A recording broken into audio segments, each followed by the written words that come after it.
Following Hamas's offensive on October 7th, concerns of an escalating regional conflict have intensified. The potential for violence extending beyond Gaza, with Hezbollah from the north, the Houthis from Yemen, and Iranian proxies from Iraq, has raised apprehensions that Israel may respond with aggression, potentially leading to direct confrontation with Iran and an expanded war. Nearly a year later, these fears have materialized. Iran's largest ballistic missile attack on Israel, coupled with confrontations between the Israeli military and Hezbollah in Lebanon, underscores the imminent risk of a regional conflict. The critical question now is whether the situation will escalate or de-escalate. Israel's leadership is at a strategic crossroads.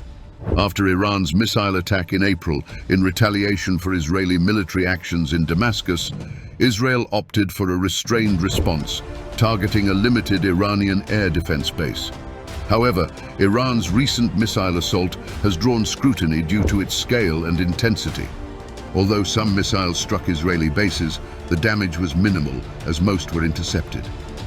Iran maintains that it does not seek full-scale war.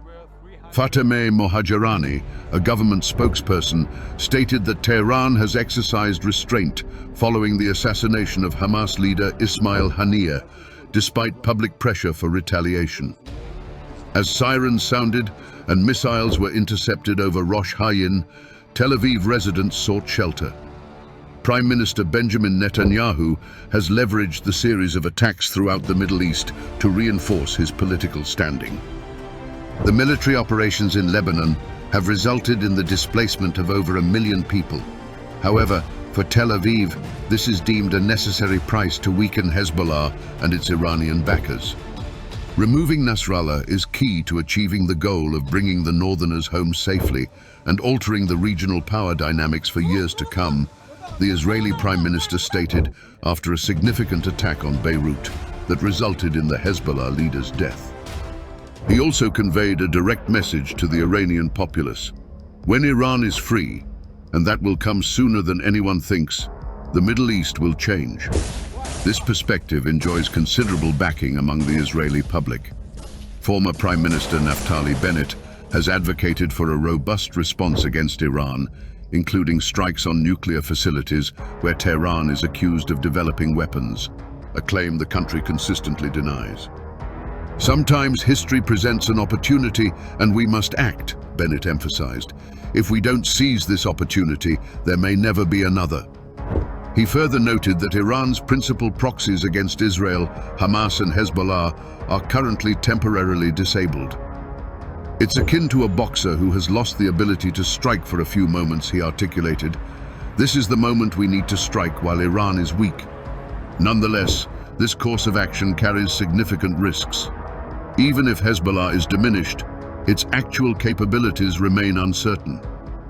The US government estimates that Iran could assemble a nuclear weapon within weeks if it chose to proceed.